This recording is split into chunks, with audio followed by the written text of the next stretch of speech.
Hey guys, what's up? I wanted to talk to you about something that has it's been weighing on my mind a lot lately, and I think it affects my videos. Well, I know it affects my videos.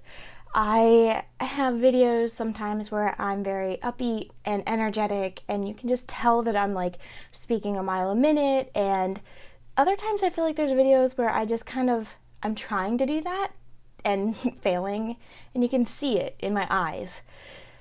And I know what happens those days. I know what causes that.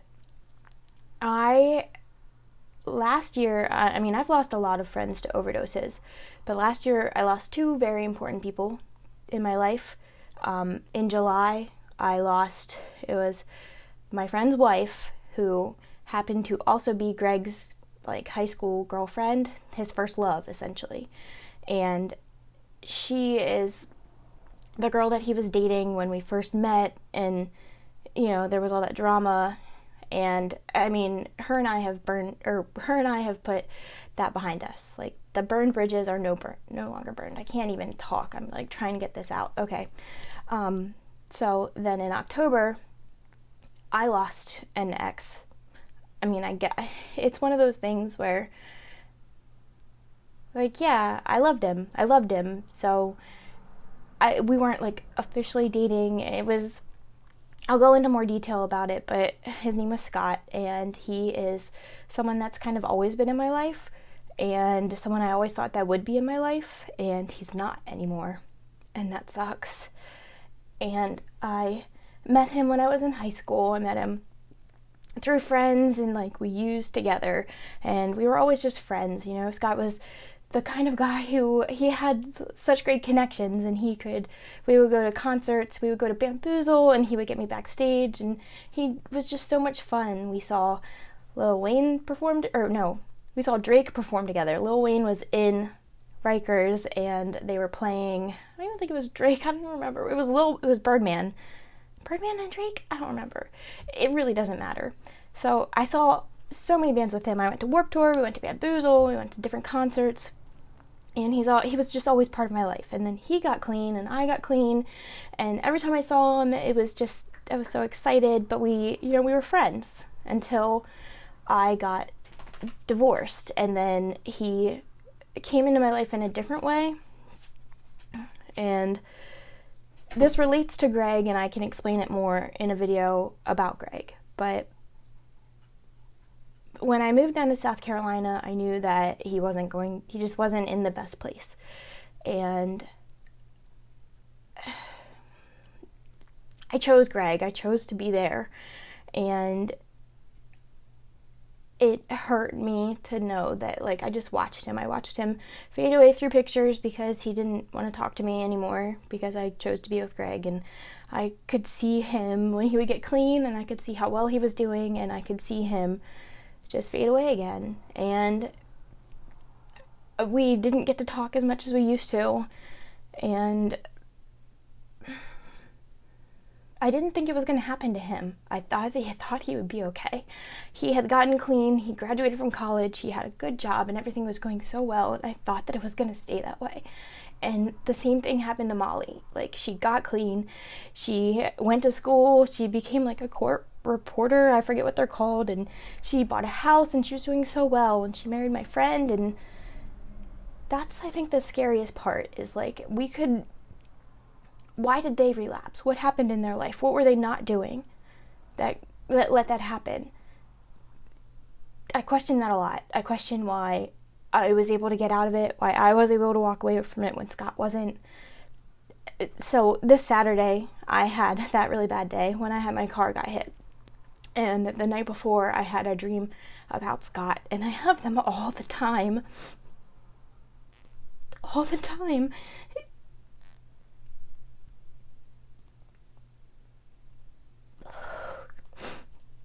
Okay.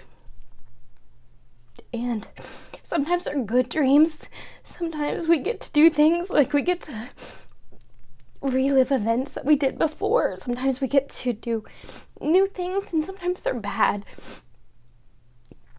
Sometimes, I can't save him, and I try.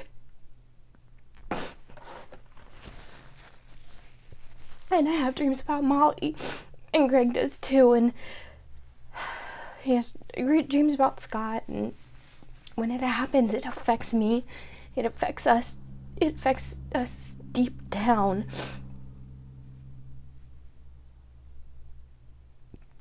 I just don't understand. There's a lot of people that I've lost recently that don't understand.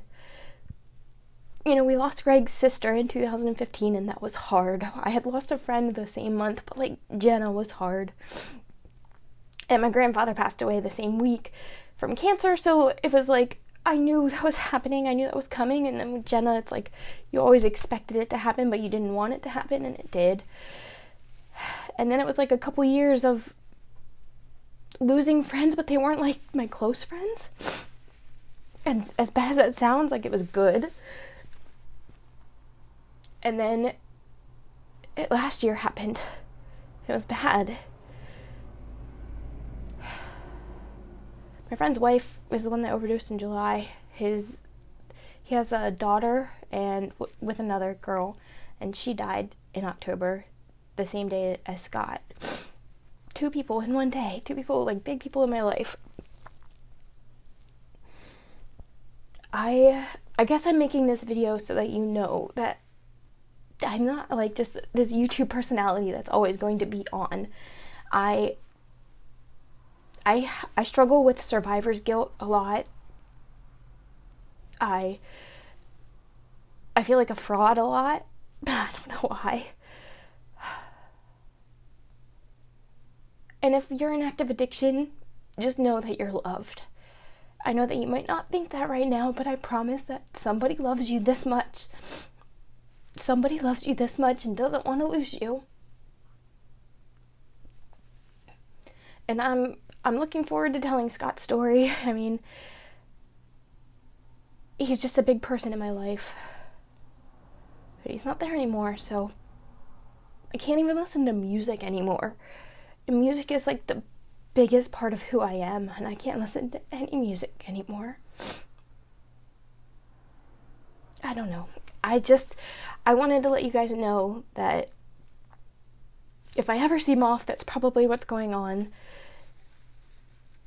As much as I struggle with it, and I struggle with the pain, and I struggle still to accept it, it's been almost a year for Molly, and it'll be a year in October for Scott. He died the same day that my grandfather passed away in October. I struggle to accept it, but it also makes me forever grateful to be alive. So I got my car hit and the driver fled and all this stuff, and none of that mattered because in my dream I lost him again, you know? And I think about his family and his sisters and his mom and dad and his littlest sister. Just don't forget to remember to be grateful. And it might be hard, and you might question why you're still here too. There's a reason. There's got to be a reason. If you don't know what that is, just make it. Find it. Make it. I don't know. I love you guys. Thanks for being a part of this journey. I wanted to show this side of me because it's a struggle I'm dealing with a lot still. And I know that a lot of other people deal with this too, you know? We've lost a lot of people. So, sorry for crying on the internet again. I'm getting pretty good at that, but I will see you guys in my next video. Thanks for being here. Stay safe, stay sober, just like Jess says. Because recovery is possible, man. Recovery is so possible. I will see you guys later. Bye.